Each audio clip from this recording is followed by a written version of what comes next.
selamat siang. Kita melanjutkan part yang kedua. Kita belajar bahasa Indonesia. Silakan dibuka SPS Bahasa Indonesia tema 6, halaman 83 atau 84 ya. 83 itu cuma judulnya. Jadi kita belajar tentang teks non-fiksi. Apa bedanya fiksi dengan... Aduh, tulisannya nggak jelas ya. Fiksi dengan non-fiksi.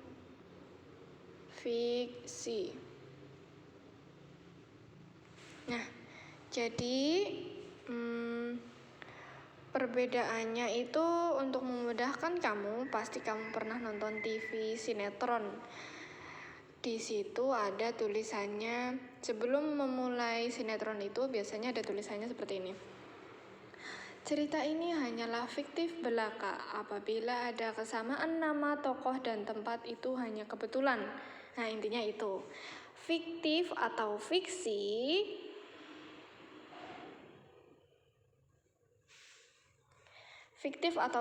itu maksudnya artinya tidak nyata. Berarti fiksi itu tidak nyata. Fiksi tidak nyata.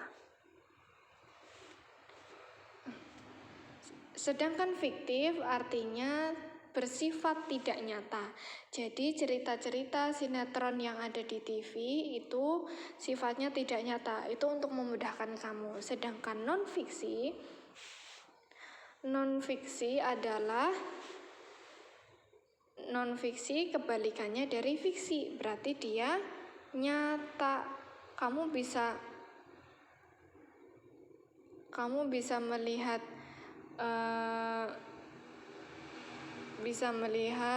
di TV itu seperti berita yang ada di misalnya seputar Indonesia atau liputan 6 SCTV. Itu kan cerita-cerita nyata.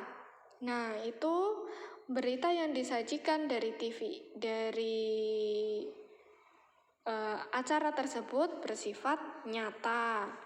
Sedangkan sinetron, FTV, yang sekali tayang itu, misalnya kayak FTV tersebut itu sifatnya tidak nyata atau fiktif atau yang biasa disebut fiksi. Sedangkan non-fiksi kebalikannya. Sudah paham? Nah, itu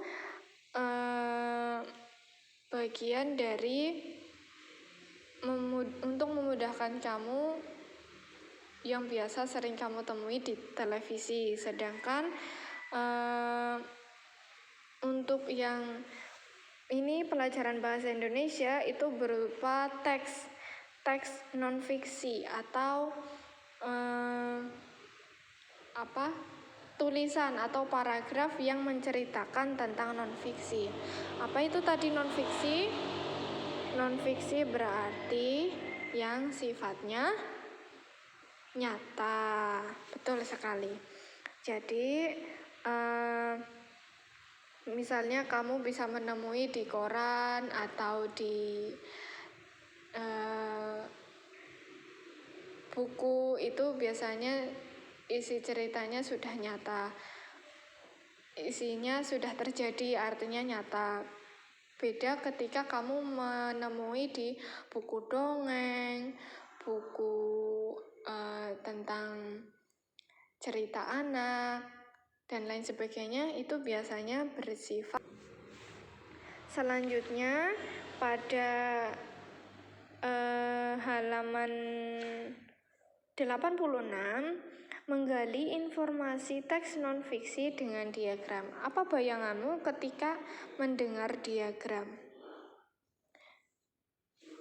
Seperti ini misalnya. Diagram itu dalam bayanganmu itu apa? Nah, itu seperti contoh di halaman 86. Diagram itu ya seperti gambaran atau